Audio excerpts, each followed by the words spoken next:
नमस्कार,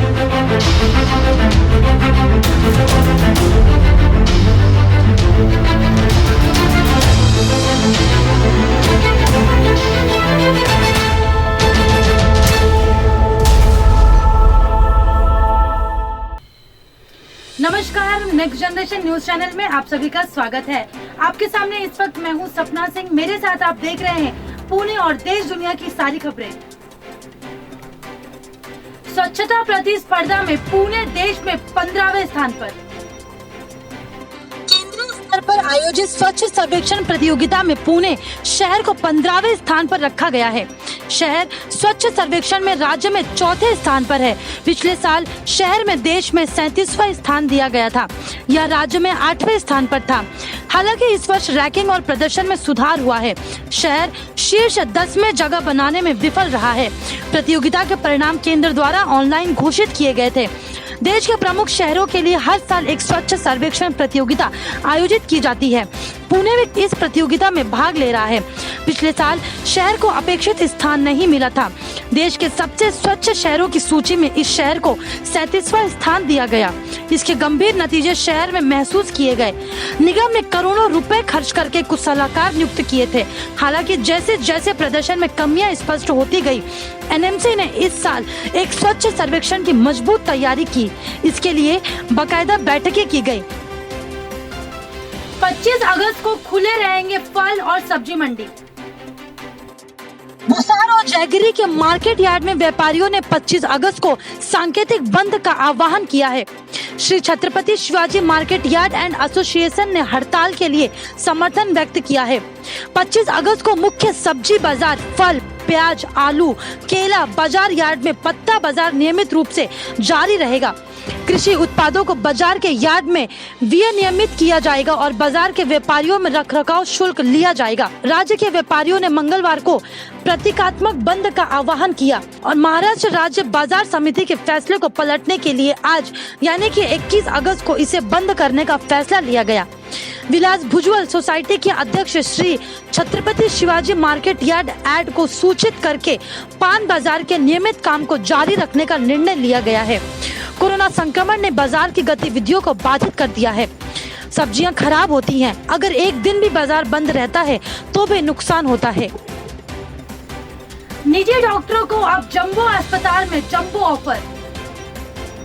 24 अगस्त को jumbo Covid अस्पताल खोला जाएगा। संभागीय आयुक्त ने इसकी घोषणा की है। हालांकि जैसा कि यहाँ इलाज के लिए डॉक्टरों की एक सेना को उठाना आवश्यक है, शहर ने अपरिचित डॉक्टरों के माध्यम से निजी डॉक्टरों और नर्सों को मानदेय के जंबो ऑफर के साथ कॉल करना शुरू कर दिया है। इस प्रस्ताव में डॉक्टरों के लिए 50,000 रुपए से 60,000 रुपए और नर्सों के लिए 30,000 रुपए से 40,000 रुपए के वेतन का भी उल्लेख किया गया है। नगर सेवक प्रवीण चोरबेल ने इस संबंध में नगर आयुक्त के पास शिकायत दर्ज कराई है। डॉक्टर संदीप गुप्ता और डॉक्टर ने निजी डॉक्टरों को धनश्री के 2 नामों के तहत जंबो अस्पताल में नौकरी की पेशकश की जा रही है। इन जंबो अस्पतालों का निर्माण आपातकालीन अवधि के लिए शहर में 3 स्थानों पर किया जाएगा। संभागीय आयुक्त सौरभ राव ने बुधवार को सांसद गिरीश बापट को आश्वासन दिया कि सीओपी ग्राउंड पर अस्पताल का निर्माण 24 अगस्त को पूरा हो जाएगा। इसलिए चोरबेल ने संदेह व्यक्त किया है कि इन कॉलों को प्रकृति के कारण तत्काल अस्पतालों के लिए जंबो भर्ती निजी अस्पतालों से की जा रही है। गणेश विसर्जन के बाद होगा पीएमपी का आगमन।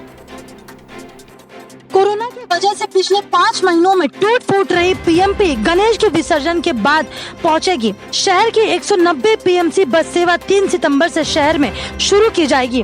महापौर मुरलीधर मोहन ने बताया कि इस सेवा को शुरू करने का निर्णय दोनों शहरों में नियंत्रण क्षेत्रों को ध्यान में रखते हुए लिया गया था। गणेश चतुर्थी का क्षण पीएमपी द्वारा तय किया गया था। हालांकि मोहन ने कहा कि यह फैसला एहतियात के तौर पर लिया गया था क्योंकि शहर में कोरोना के मरीजों की संख्या और पीएमपी भीड़ बढ़ने की संभावनाओं को देखते हुए एहतियात के तौर पर पीएमपी शुरू की जाएगी। इस सेवा को तब केवल आपातकालीन सेवाओं के लिए चरणबद्ध किया गया था। इसके बाद रेलगाड़ियों के साथ रेलवे स्टेशनों के साथ रेलगाड़ियों के साथ अनलॉक 1 से ट्रेन सेवाएं भी शुरू की गई। हालांकि यह सेवा आम जनता के लिए बंद थी। इस बीच 24 जुलाई को शहर में दूसरा लॉकडाउन सप्ताह होने के बाद स्कूलों, मंदिरों, होटलों के साथ साथ शहर में जिम और सार्वजनिक कार्यक्रमों को छोड़कर सभी सेवाओं और प्रतिष्ठानों को फिर से शुरू कर दिया गया, जिससे शहर के पीएमपी के लिए सेवाओं को फिर से शुरू करने का आह्वान किया गया। कोरोना संकट में बेरोजगार हुए कामगारों को आधी सैलरी देगी सरकार, जाने नियम और शर्तें। सरकार ने कोरोना संकट में बेरोजगार हुए औद्योगिक कामगारों को राहत दी है। ऐसे कर्मचारियों को उनके पिछले 3 महीनों के वेतन और औसत के करीब 50% तक की रकम बेरोजगारी हित लाभ के रूप में दी जाएगी। इस फैसले का लाभ लगभग 40 लाख कामगारों को होने की उम्मीद है। सरकार ने नियमों को लचीला बनाते हुए यह फैसला लिया है कि कोरोना संकट में नौकरी गंवा चुके औद्योगिक कामगारों को उनके 3 महीने के वेतन का 50% तक बेरोजगारी हित लाभ के तौर पर दिया जाए। यह फायदा केवल उन कामगारों को मिलेगा जिन्होंने 24 मार्च से 31 दिसंबर 2020 के बीच अपनी नौकरियां गंवाई है या गंवाएंगे। कर्मचारी राज्य बीमा निगम की बैठक में यह प्रस्ताव रखा गया था। SIC श्रम मंत्रालय के तहत आने वाला एक संगठन है जो कर्मचारियों को SI योजना के तहत 21,000 रुपए का बीमा मुहैया कराता है। इस योजना का फायदा केवल उन्हीं कामगारों को मिलेगा जो SI के साथ कम से कम पिछले 2 सालों से जुड़े हैं, यानी केवल उन्हीं कामगारों को इसका फायदा मिल सकेगा जो 1 अप्रैल 2018 से 31 मार्च 2020 तक इस योजना से जुड़े रहे। इस दौरान 1 अक्टूबर 2019 से 31 मार्च 2020 के बीच कम से कम 78 दिनों का कामकाज जरूरी है। अगस्त ने बढ़ाई टेंशन, कोरोना संक्रमण के बढ़ते मामलों में भारत ने अमेरिका और ब्राजील को छोड़ा पीछे। भारत में अगस्त में कोरोना वायरस संक्रमण के 12 लाख से अधिक मामले मिले हैं। ये भारत के पिछले किसी भी महीने में सबसे ज्यादा सामने आए कोरोना के मामले हैं। साथ ही ये आंकड़ा इस महीने में दुनिया के अन्य देशों से भी कहीं ज्यादा है। ये आंकड़े जबकि एक दिन पहले यानी गुरुवार के हैं, जिस दिन स्वास्थ्य मंत्रालय के अपडेट के मुताबिक 69,000 से अधिक केस आए। साथ ही 900 से अधिक लोगों की मौत भी हुई। भारत में कोविड-19 के मामले 12 अगस्त यानी कि 20 तारीख तक 12 लाख हो चुके हैं। ये राज्य सरकारों की ओर से आए आंकड़ों को मिलाकर है। वहीं जुलाई में ये आंकड़ा 11 लाख था। भारत में अगस्त में आए कोरोना के मामले पूरी दुनिया में सबसे ज्यादा है। इसके बाद worldmeters.info के अनुसार दूसरे नंबर पर अमेरिका है और फिर तीसरे स्थान पर ब्राजील है। स्वास्थ्य मंत्रालय के अनुसार भारत में गुरुवार को 68,000 नए कोरोना के मामले सामने आए और 983 लोगों की इससे मौत हो गई। शुक्रवार सुबह जारी अपडेटों के अनुसार देश में अब संक्रमितों का कुल संख्या 29,05,824 हो गई है। नीरव मोदी केस में अरेस्ट हुए थे मुकेश अंबानी के चचेरे भाई विपुल अंबानी, जाने क्या था कनेक्शन। पंजाब नेशनल बैंक के साथ लोन धोखाधड़ी के मामले में 2018 में हीरा कारोबारी नीरव मोदी का नाम सामने आया था। फिलहाल भारतीय एजेंसी भगोड़े कारोबारी नीरव मोदी को भारत लाने की कोशिश में जुटी है। हालांकि यह तथ्य बहुत कम लोगों को ही मालूम होगा कि इस मामले में देश के सबसे अमीर शख्स मुकेश अंबानी के चचेरे भाई विपुल अंबानी की भी गिरफ्तारी हुई थी। नीरव मोदी की हीरा कंपनी फायर स्टार डायमंड के वो फाइनेंस प्रेसिडेंट है। हालांकि बाद में उन्हें 1 लाख रुपए के निजी मुचलके पर स्पेशल सीबीआई कोर्ट ने जमानत दे दी थी। विपुल अंबानी की गिरफ्तारी को लेकर सीबीआई का कहना था कि पीएनबी के पूर्व डिप्टी मैनेजर गोकुल नाथ शेट्टी की ओर से नीरव मोदी के पक्ष में जारी किए गए लेटर ऑफ अंडरटेकिंग फ्रॉड है। इसकी जानकारी विपुल अंबानी को भी थी। इस मामले में विपुल अंबानी को बेल देते हुए कोर्ट ने कहा था कि वह बिना अदालत की अनुमति के देश से बाहर नहीं जा सकते हैं और मामलों से जुड़े सबूतों से कोई छेड़छाड़ नहीं करेंगे। विपुल अंबानी और मुकेश अंबानी के बीच के रिश्ते की जानकारी बहुत कम लोगों को ही होगी। रिलायंस समूह के संस्थापक धीरूभाई अंबानी 3 भाई थे। सबसे बड़े भाई का नाम रमिक भाई अंबानी था। उसके बाद दूसरे नंबर पर धीरूभाई अंबानी थे, जबकि सबसे छोटे थे नाथू भाई अंबानी। विपुल अंबानी धीरूभाई अंबानी के छोटे भाई नाथू भाई अंबानी के बेटे हैं। बता दें कि रमिक भाई अंबानी के बेटे विमल अंबानी हैं, जिनके नाम पर धीरूभाई अंबानी ने मशहूर कपड़ा ब्रांड विमल की शुरुआत की थी। इसी कारोबार से कंपनी को बड़ी सफलता हासिल हुई थी। दुनिया की पहली कोरोना वैक्सीन बनाने के बाद भी रूस को पड़ी भारत की मदद की जरूरत। दुनिया में कोरोना की पहली वैक्सीन स्पुतनिक वी को बनाने का दावा करने वाली रूस को भारत की मदद की जरूरत पड़ी है।